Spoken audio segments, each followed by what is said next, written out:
Saudações, muito bem-vindo a esta edição do programa Especial de Informação. Estendemos ainda as saudações a si, caro internauta, que nos acompanha através das nossas plataformas digitais para uma reflexão que uma vez mais teremos neste programa. Hoje recebemos uma figura incontornável na história do país. Falo do Dr. Patrício José.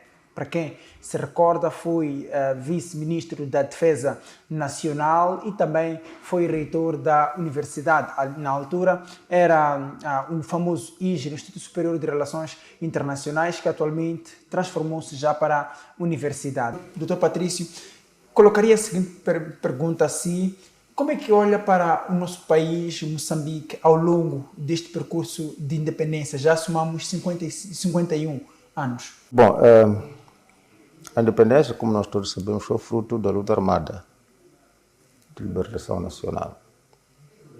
Verifica que o modelo colonial português conduziu também a um modelo de descolonização.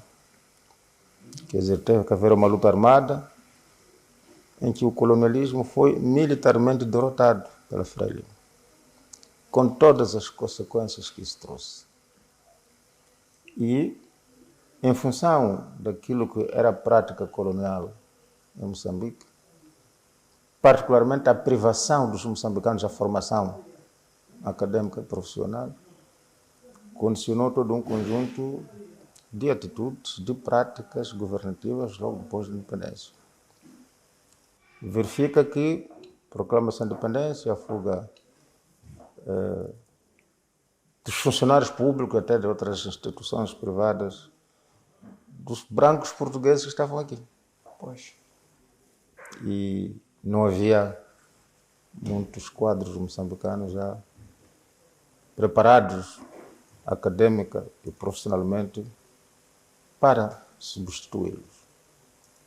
Disso deve estar recordado que houve aquela prática de compulsivamente o governo pegar alguns com graduação de 9ª classe, 11ª, e afetá-los para diferentes áreas, desde as forças de defesa e segurança, para as áreas de economia.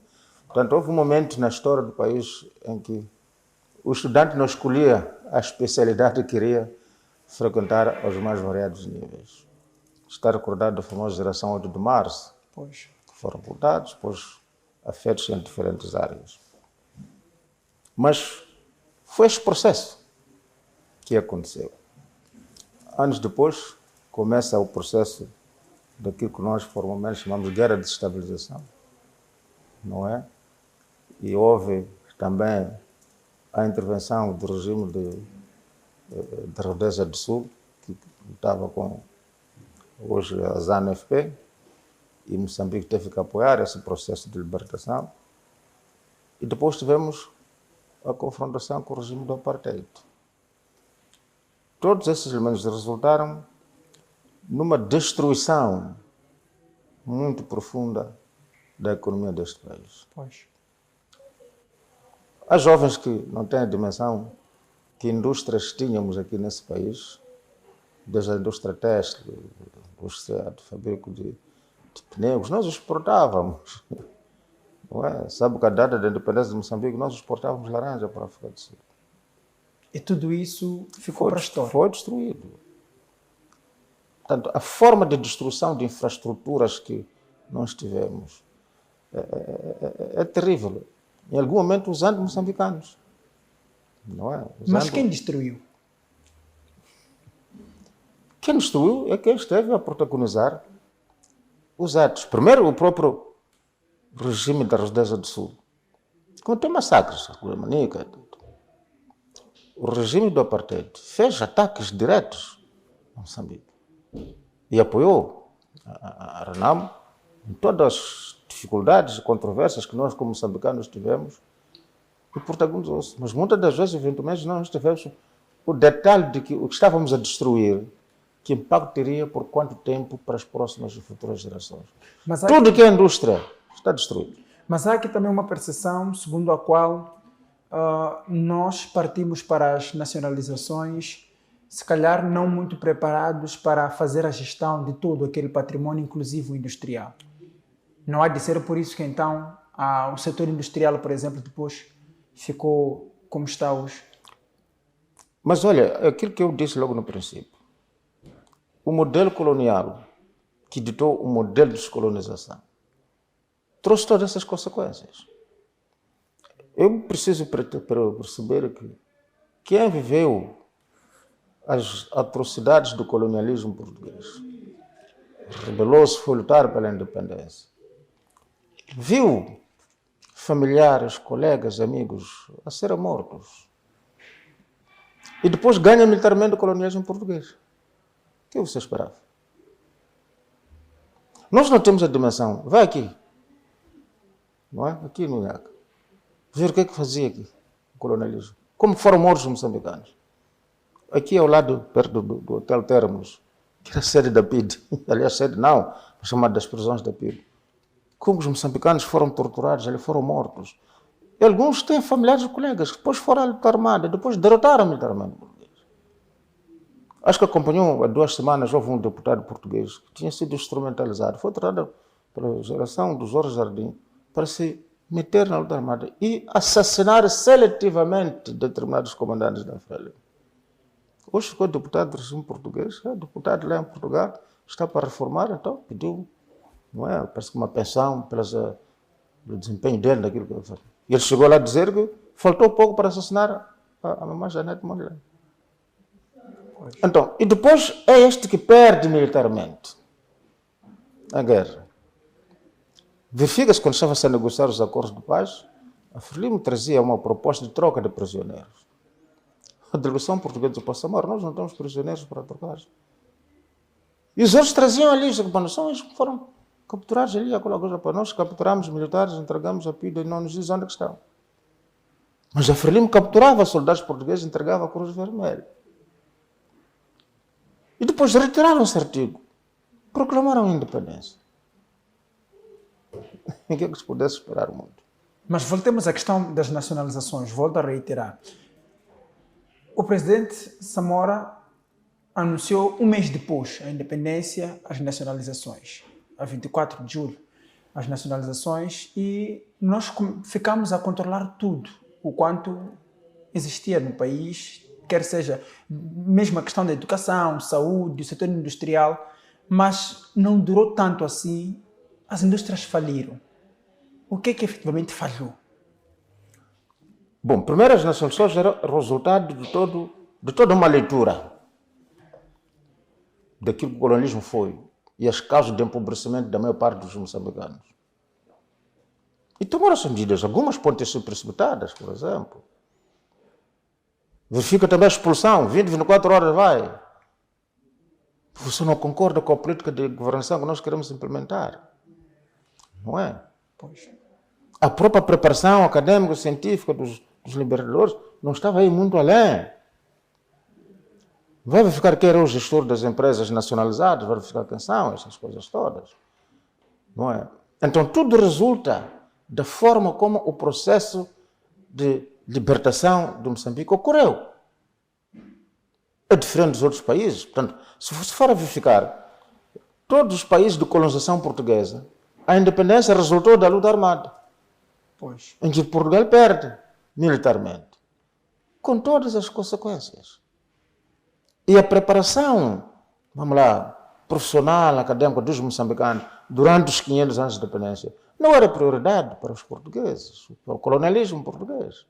Então o que é que esperava? Daí que uma das primeiras grandes prioridades da FRELIM, mesmo com o movimento de libertação, era a formação. Não sabia que, olha, vão se formar, muitos foram se formados. Depois da independência, a política de formação dos moçambicanos foi muito incisiva nessa matéria. Pegaram-se jovens, um pouco de todas as províncias, negociou-se com Cuba, alguns foram para Cuba, hoje são o que são, esses, na altura eram adolescentes, alguns jovens, foram para a Alemanha, foram para outros países socialistas, por aí em diante. Então era uma tentativa de resposta. Quer dizer, se hoje, 50 anos depois da independência, não estamos já vamos lá dizer, com quadros formados, sem um enquadramento profissional, por causa também das dificuldades econômicas que temos, isso já é um marco de que, de fato, a ideia da formação foi positiva. Agora, há aqui um dado Nós não estamos a educar os moçambicanos, nós estamos a formar moçambicanos só para ter estatísticas de que formamos mais do que o colonialismo português. Não. É a preparação dos cidadãos moçambicanos, não é? Para dar o seu contributo, na verdade, no desenvolvimento econômico, social e político. Este aqui é o elemento fundamental. Portanto, há o desafio do enquadramento da juventude com a formação profissional, não é? Há áreas que têm que ser priorizadas em função daquilo que é a leitura da situação política, econômica e social do país. Isto aqui é fundamental. E depois tivemos fazer referência de que a Renamo também foi contribuindo para a destruição ao longo da Guerra dos 16 anos, e depois tivemos em 92 o Acordo de Roma, foi assinado, e a ideia era que tivéssemos um novo Estado. Novo Estado, digo, na perspectiva de, por exemplo, em 94 tivemos as eleições que vieram trazer uma outra tônica no país, depois a Constituição também de 90, que nos permitia haver mais partidos, mas até hoje, quando olhamos para o sistema político nacional, por exemplo, podemos até não falar de armas, porque a Renamo entregou as armas, mas ainda continuamos com tensões, com as tensões políticas no país. Como é que olha para este fenômeno? Bom, o processo de libertação do país, na minha opinião, era para criar condições para que os moçambicanos tenham melhor qualidade de vida. E essa qualidade de vida passa pelo seu protagonismo, tanto na política, no sentido de desenhar políticas públicas, que tragam cada vez mais moçambicanos a uma nova forma de ser e estar. Não é? E a educação tem que estar lá. Não é? É a educação que prepara os quadros para todas as áreas. Então nós temos que ter a dimensão real, na verdade, dos problemas do nosso país e nessa base desenharmos políticas públicas, não é? Que permitam que cada vez mais moçambicanos melhorem a sua qualidade de vida. Veja, por exemplo, por que até hoje o camponês vive nas condições que vive? Nós temos até cidadãos que produzem muito na agricultura, mas se for a verificar, não conhecem o negócio de que produzem. Pois. Nós estamos a ver, por exemplo, produto tanto tomado por ali, etc, etc. Mas às vezes não é processado. Portanto, a planificação tem defendido isso com alguma insistência. Não pode ser muito setorializada. Tem que ser de uma forma integrada. Porque alguém produziu onde produziu, tem que ter uma forma de canalizar para os mercados. Pois. Tem que haver uma forma de processamento. Tem que haver uma forma de, vamos lá, de conservação. Por aí em diante. Porque quando você produz com a visão do mercado, vai conhecer, vamos lá dizer, as exigências de qualidade que esse mercado tem. E vai verificar depois os custos de produção até chegar ao consumidor. Pois. Então, há uma cadeia de serviços que acontecem que nós temos que ter a dimensão, envolver os moçambicanos nessa perspectiva. Entende que continuamos a falhar, por exemplo, no desenho de políticas públicas, por exemplo?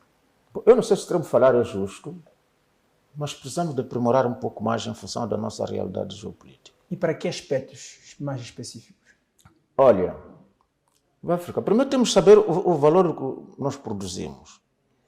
Verifica, por exemplo, eu não sei se não achamos estranho. Os nossos antepassados, quando começou o comércio internacional nessa zona, coisa de Moçambique, trocavam ouro que os nossos antepassados produziam por miçangas. Pois. Os outros levaram ouro e foram fazer riqueza. Hoje o garimpeiro garimpa ouro. O garimpeiro conhece o negócio do ouro.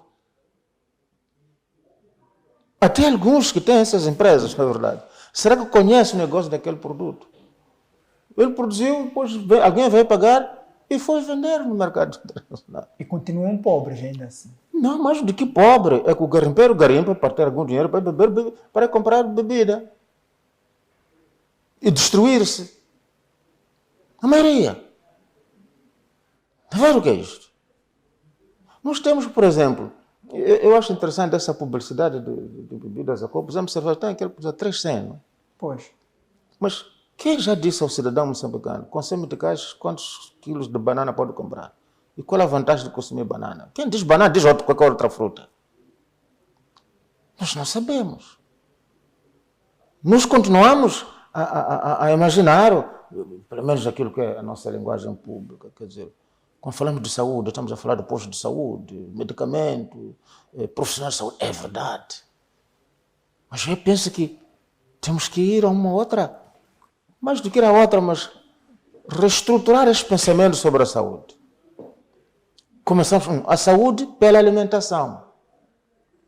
Para o cidadão saber o que está perto dele comendo, que vantagens tem para o organismo. Para a sua saúde, para o seu intelecto, para a sua estabilidade emocional, por aí em diante. Acha normal que até hoje estamos a falar de indústria de castanha de caju. Pois. Mas ninguém nos fala que o caju fazendo sumo é altamente nutritivo. O Brasil já exportou caju para aqui. Caju. Na produção da castanha de caju, o caju não é processado para ser sumo. Nós encontramos. Sabe qual é a vantagem de tomar sumo de caju? Ninguém nos falou. Acha normal que até hoje já estamos a ir à época de canhão. O canhão é preparado tradicionalmente até hoje. Pois. Mas o sumo de canhão é altamente nutritivo. Ninguém nos fala tudo isso. 2, você beber água de lanho, tem que ir à rua. Ir à praia, mais especificamente. Vamos à rua. Mas em que restaurante, seja nos hotéis, assim, você pode chegar lá no pequeno almoço a ver água de lanho. Água de coco. Temos coco em Nhambane. Nunca ninguém processou até hoje o suco de coco em que você chega no supermercado e compra. Vamos a um outro exemplo. Muitos cidadãos gostam de comer bhaji. Mas alguém já disse qual é a vantagem de comer bhaji em função dos produtos que entram lá. Quando você é para comer bhaji, tem que ir à rua. E ver aqueles mamanas que vêm na rua. Às vezes, quando eu vejo o asseio da pessoa que está a vender a bhaji, eu digo, mas em que condições essa bhaji foi preparada?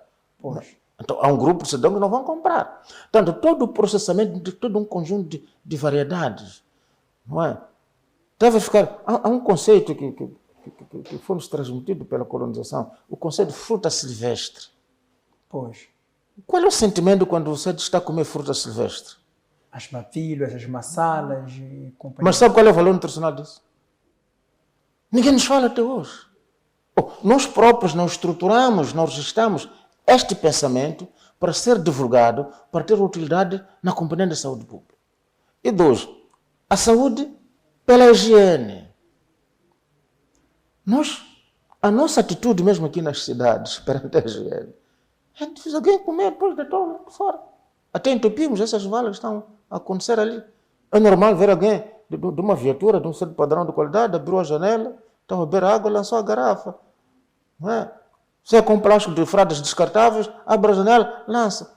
Até hoje, como Estado, não sabemos classificar o lixo. Aliás, ainda estamos com a ideia do lixo como porcaria. Mas no nosso país, o lixo é classificado, é transformado, depois é reciclado e entra num sistema de negócio. O que é lixo converte-se em dinheiro em outros países. E nós ainda não estamos nessa situação. E o que está a acontecer, por exemplo, é um sentimento pessoal. O conhecimento que se produz nas instituições de ensino técnico-profissional e superior não circula. Pois. Nos órgãos de tomada de decisão. E alguns órgãos de tomada de decisão nem procuram, nem incentivam a produção do conhecimento para a área em que eles estão a intervir. Portanto, não é possível. E o resultado de tudo isso é o desperdício, do próprio conhecimento que se produz, ainda não é tanto, mas existe algum, na verdade, e não o aproveitamento das potencialidades que este país tem para a solução dos problemas que nós enfrentamos. E o outro grande desafio é que, muitas das vezes, nós nem sabemos que é problema algumas coisas. Esta aqui é um determinado... Porque para resolver um problema é preciso identificar que isto aqui é o problema. Então, o sistema de ensino tem que ser estruturado de tal forma que permita as pessoas refletirem, identificar o problema, ele ser fonte de solução e, na base disso, poder-se viver. Veja um exemplo muito simples. O chinês chegou aqui, viu o moçambicano a ralar o coco e a pelar amendoim. Ele foi inventar a máquina, porque viu aquilo era um assunto que tinha que se resolver de outra maneira. Mas aqui, como quem pila o amendoim, quem rala o coco é a mulher, para nós não era problema, na verdade. Mas os chineses não nos dizem qual é o valor da água do coco. Então, vai para muitas senhoras, jovens que vendem, que ralam coco, e por saber qual é o destino da água quando partem o coco. Deitam fora. Mas nós temos nutricionistas. Nós estamos a produzir especialidades nas universidades que o sistema nem sabe qual é o valor daquelas especialidades. Há instituições que não sabem que precisam, por exemplo, de um psicólogo.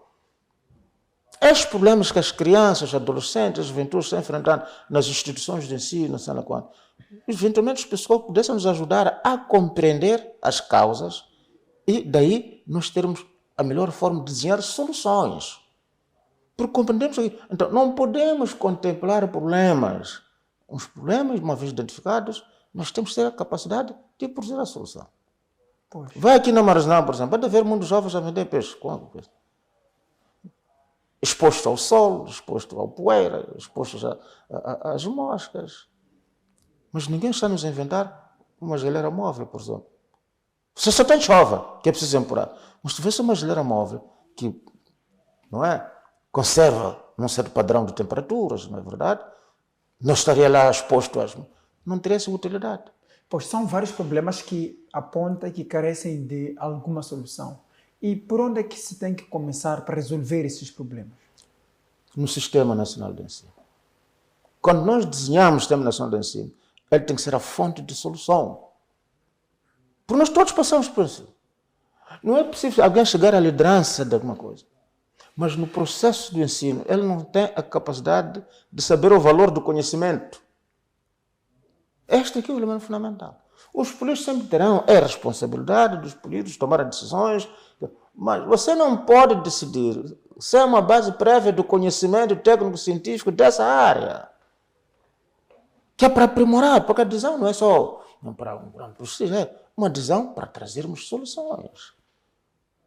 E nós temos que também ter a ideia que a solução de um determinado problema cria um novo problema. Então vamos ter uma cadeia, não é? De busca de soluções que o processo social sempre acontece. Tocou na educação, víamos alguns relatórios, dados, pesquisas que foram divulgados por algumas ONGs, inclusive o Ministério também tem acesso a essa informação, é que anualmente 5,2 milhões de crianças abandonam o Sistema Nacional de Ensino no país. São dados nacionais.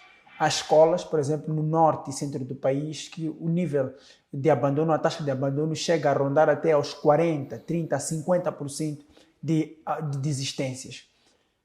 São várias razões que se colocam. Alguns porque não temos uma estratégia de retenção, outros porque é pobreza, alguns violência baseada no gênero. São tantos problemas que se colocam. Mas quando nós olhamos, por exemplo, para o nosso Sistema Nacional de Ensino, o aluno entra de primeira a 12ª classe, são 12 anos, mas não aprende sequer uma coisa que tem a ver com prática, saber fazer. Entende que este é um modelo ideal para o nosso país? Bom, o sistema de educação, na minha opinião, tem que ser desenhado para as pessoas compreenderem primeiro o seu país e daí buscar soluções aos mais diversos problemas. Há um fenômeno interessante que nós estamos a ter aqui. Na agricultura tem aquele conceito de extensionistas, não? Pois. Vão os camponeses, ajudam, fazem isso, mas aquilo. Mas, em outros países, na agricultura há especialistas para cada tipo de produto. Veja o discurso público que nós temos de mecanização da agricultura. Pois. Nos últimos anos que nós vimos foi comprar tratores, oferecer um camponês, ou vários cursos camponeses, quando mecanizamos. Isso é mecanizar. Onde o processo de produção na área agrícola é assunto sério, há várias especialidades, não é? Desde a parte da tecnologia para a lavoura, para a sementeiro, e já se estudou que, olha, este produto tem que estar semeado a que profundidade de terra. E trabalha-se uma maquinaria para semear exatamente aquele produto. Há especialistas em rega gota a gota. Sabe que este produto precisa, neste padrão de temperaturas, de quantos litros, litros é termo, qual é a quantidade de água que precisa por dia, num certo padrão de temperaturas. E a outra maquinaria que faz a sacha. A outra maquinaria que até faz a colheita, que faz o processamento. Então nós estamos muito distantes disso. E depois, o conhecimento do próprio negócio. Você produz, mas qual é o mercado disto? Para chegar naquele mercado. Então aí nós vamos ter o elemento de planificação integrada. Se for a verificar, onde se faz grandes investimentos na agricultura, onde se surgir certas cidadelas, não é? Em que já há um processo de produção, então começa a surgir vários serviços. Verifica, por exemplo, alguém tinha dito que o tempo do presidente Samora tinha-se pensado agora, essas faculdades de agronomia têm que estar lá para Moamba, onde tem terra, sei lá qual. Ok, você pode colocar lá a faculdade, mas é solução. Os profissionais vão trabalhar lá, tem famílias. Essas famílias precisam de todo um conjunto de serviços. Então, é aí a necessidade onde começam a surgir as vilas, que há de ter escolas para os filhos, há de ter postos de saúde para ser isto, há de ter uma indústria de processamento, há de ter não sei quanto, há de ter postos para as forças de defesa e segurança, garantir a ordem de segurança pública, não é? E outros serviços de lazer, e não só. Estamos a falar de agronomia, mas tem tantos outros cursos. Eu queria aproveitar, ainda bem que foi reitor de uma das instituições de ensino superior no país. Os cursos que nós lecionamos como país, será que todos eles são necessários? Poderia dar exemplo. Arqueólogos, por exemplo, não digo que não sejam importantes. Arqueólogos, antropólogos, entre tantos outros cursos que alguns nem sabemos como é que se pronunciam o nome. Mas são eles cruciais para o momento em que o país atravessa neste momento. Eu não quero, vamos lá, subalternizar este ou aquele curso, esta ou aquela especialidade. Mas eu acho que é fundamental, sobretudo quando é o Estado que cria uma instituição de ensino superior, qualquer que seja a dimensão, qualquer que seja a localização, ter clareza das prioridades, das especialidades devem ser relacionadas lá para transformar Moçambique do ponto de vista econômico e social. Na sua opinião, existe essa clareza neste momento no país? Bom, eu ainda nunca estive na criação, só fui dirigir, mas lá houve pelo menos uma ação. Presidente Sano, economia de negócios estrangeiros, e sabe que a diplomacia foi das especialidades ou das profissões que foram criadas genuinamente após a independência. Não tinha quadros formados na área. E ele criou Instituto Superior de Relações, até foi a inspiração cubana, incluindo o teu próprio nome. Eu fui visitar lá, no ISR do Sarapanta. E a diplomacia é um assunto sério. Há especialidades na própria área, não é?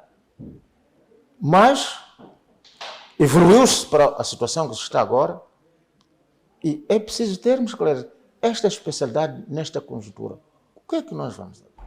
Não fiquemos também com a ideia de que o processo de desenvolvimento só carece das engenharias. Sim, são necessários, não é?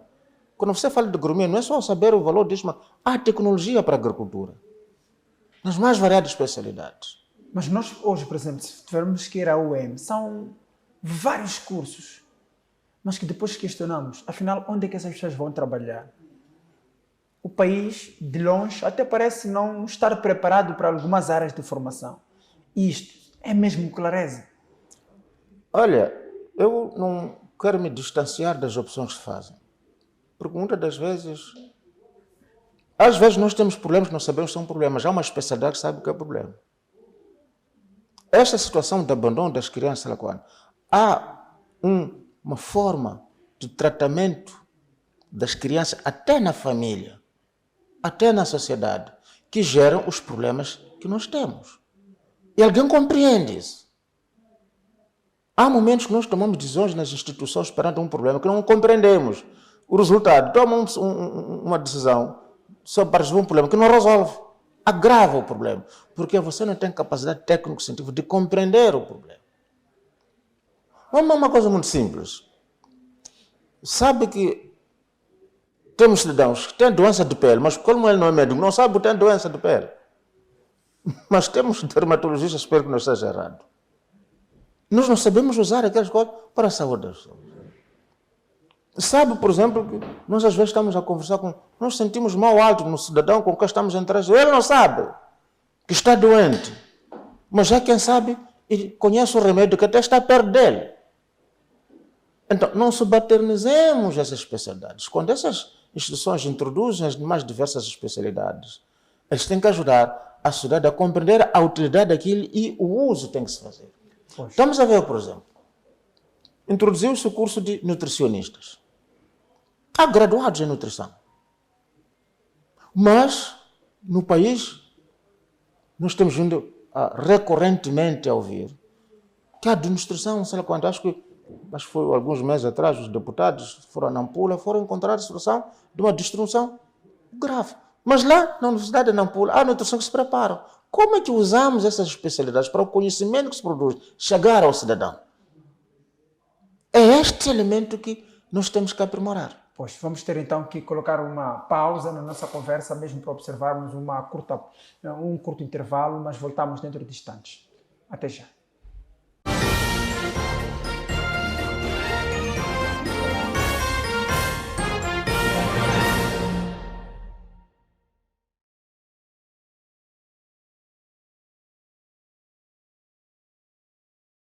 Moçambique será palco de um dos maiores encontros internacionais dedicados ao setor da saúde.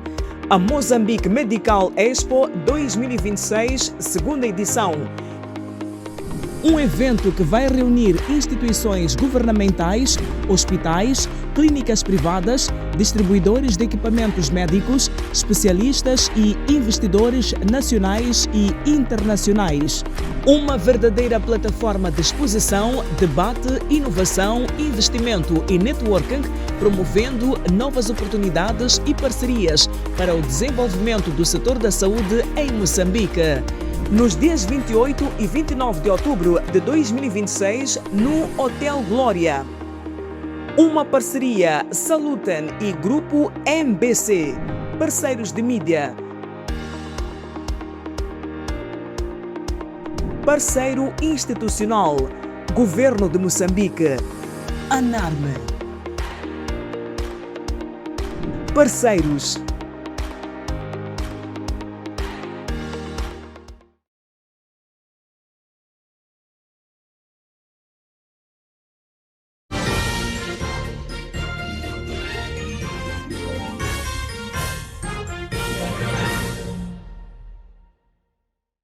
Estamos de volta então para a segunda e última parte desta conversa que estamos a ter com Patrício José, ele que foi vice-ministro da Defesa Nacional e também reitor do Instituto Superior de Relações Internacionais, ou então IGRE. E vamos então agora, Dr. Patrício, olhar para um outro capítulo da história do nosso país e da nossa conversa.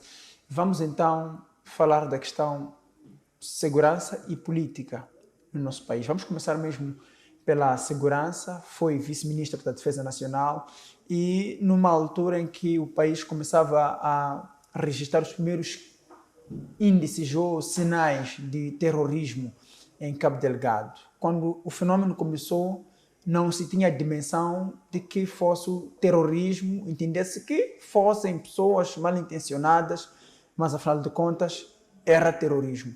Entende que naquela altura não demos a devida atenção aos acontecimentos? Não necessariamente.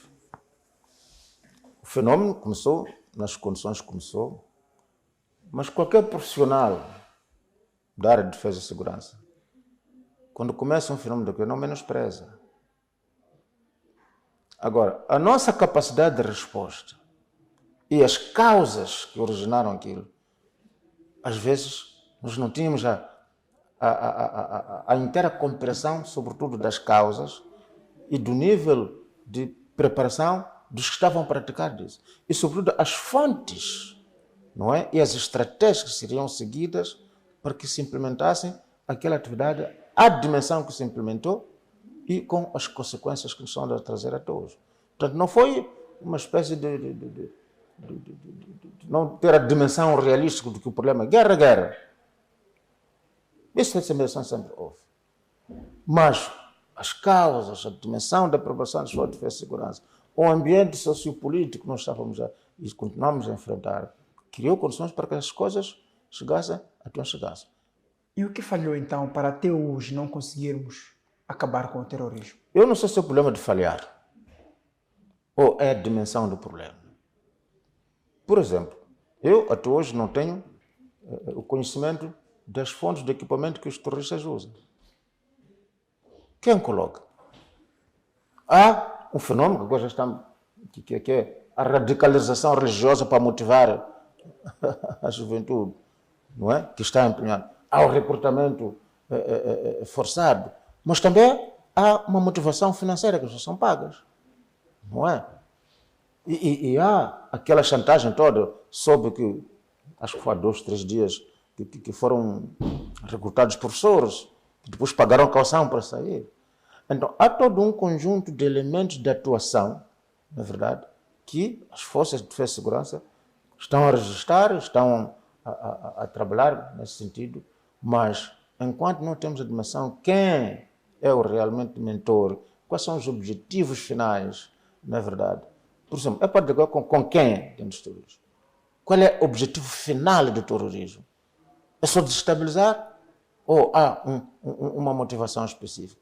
Então, são dados que as forças de defesa e segurança ainda estão a trabalhar e se for a verificar, o Presidente da República, na sua qualidade de comandante-chefe, não é? Mas naturalmente com todo o trabalho do setor das forças de defesa e segurança, com o chefe em Cabo Delgado há pouco tempo, determinou a mudança do comando para Moçambique da Praia. Então, no próprio comando tem que estar no terreno ou perto onde os problemas estão a acontecer. Isso resulta desta profunda análise e compreensão sobre a dimensão e as características de atuação. Pois, temos agora em Cabo Delgado as forças ruandesas, tivemos as forças da SADC e agora vemos a Rússia manifestou disponibilidade para também cooperar no combate ao terrorismo, numa altura em que também temos a União Europeia que vai formando as forças militares.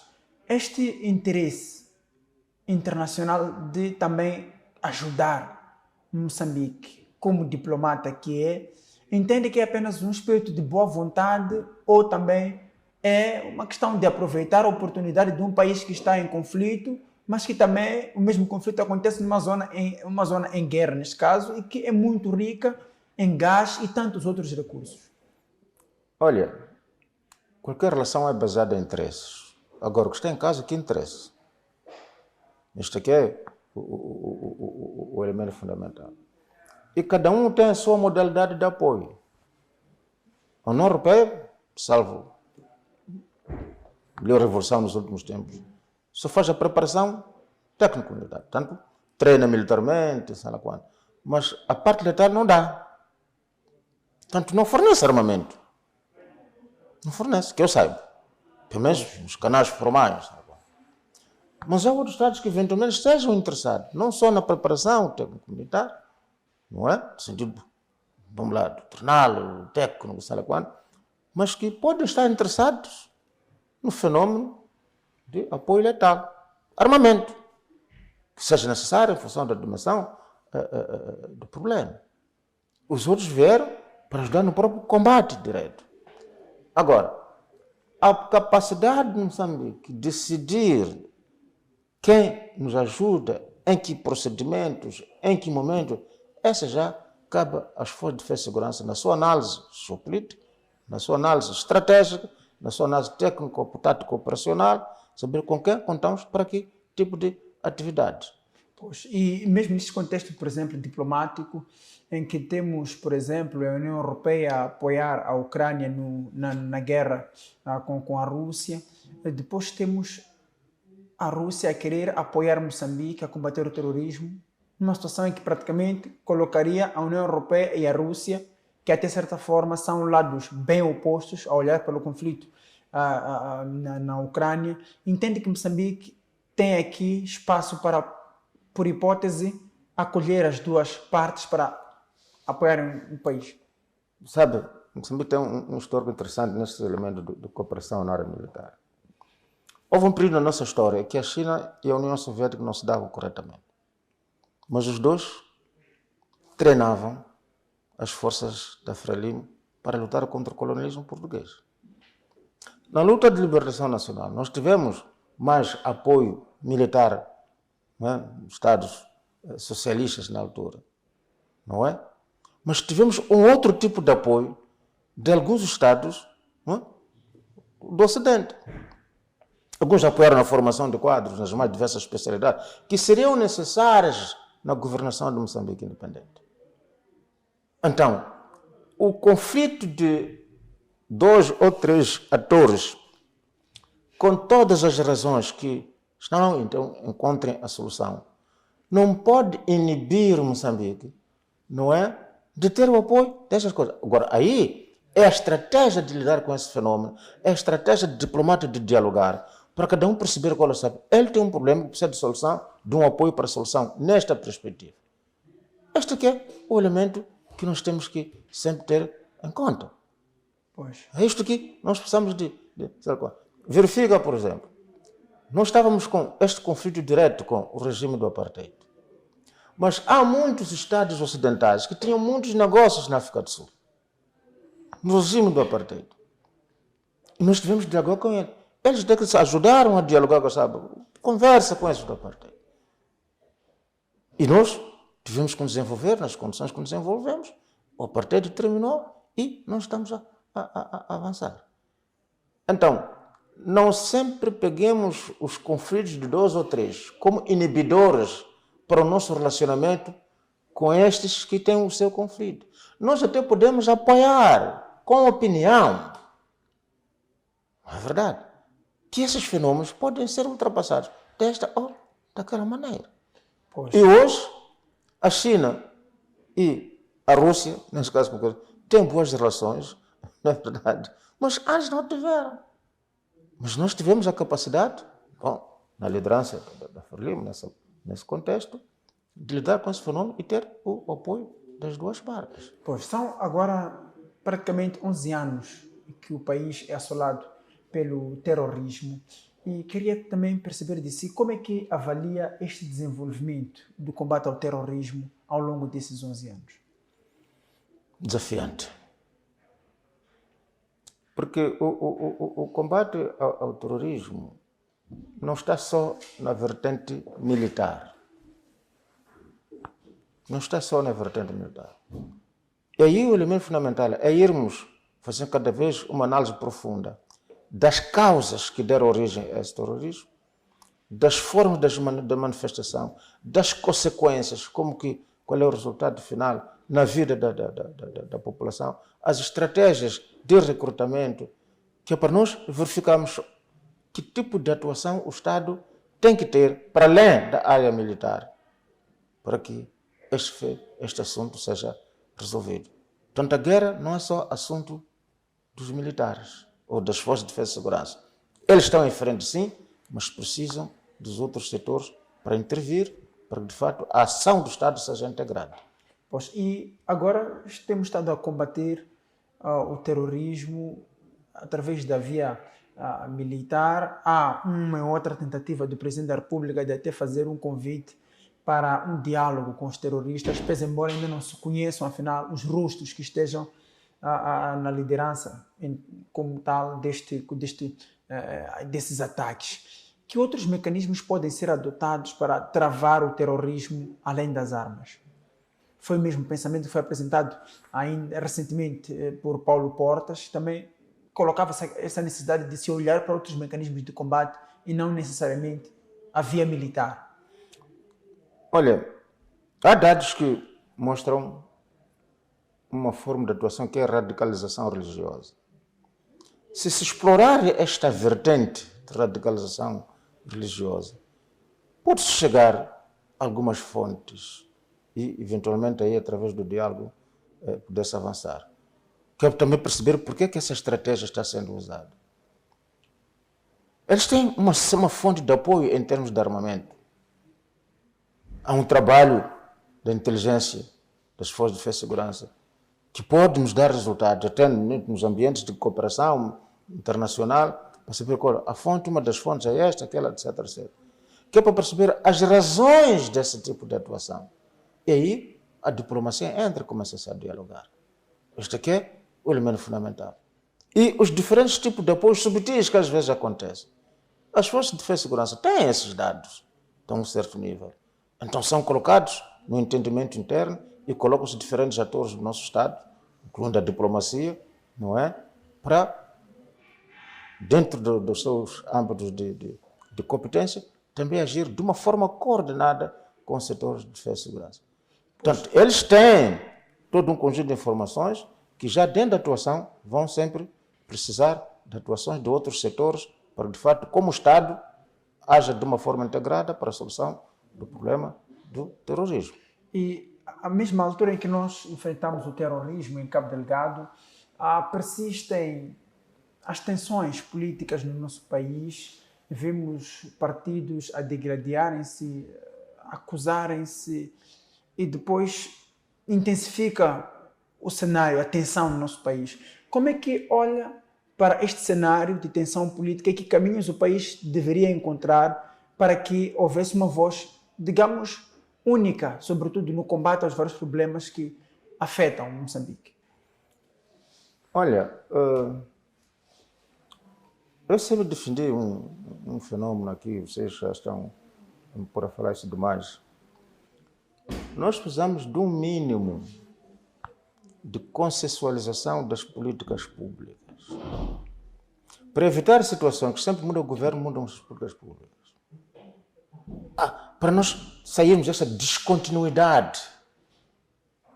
Há problemas que você não resolve em 5, 10 anos do mandato de presidente desta casa. Isso é, nós temos que chegar, olha, quando nós estamos a lidar com esta área, qual é a nossa visão estratégica? Os políticos dialogar dentro dos seus partidos, mas quando se entra nesta fase de órgão do Estado em que quase nós estamos representados, não é verdade? Tentarmos uma análise profunda como cidadãos do mesmo Estado. E diz agora, sabe, na educação nós temos que agir assim, na agricultura temos que agir assim. E todos somos conscientes quais são os objetivos que se alcançam, quais são as estratégias a alcançar. Isso vai permitir que mesmo mudando o dirigente, mesmo mudando o partido, que sei lá quando, determinadas políticas continuam e nós sabemos que o que queremos alcançar a curto, médio e longo prazo. Então, este elemento de descontinuidade das políticas é dos maiores desafios que nós temos que ultrapassar.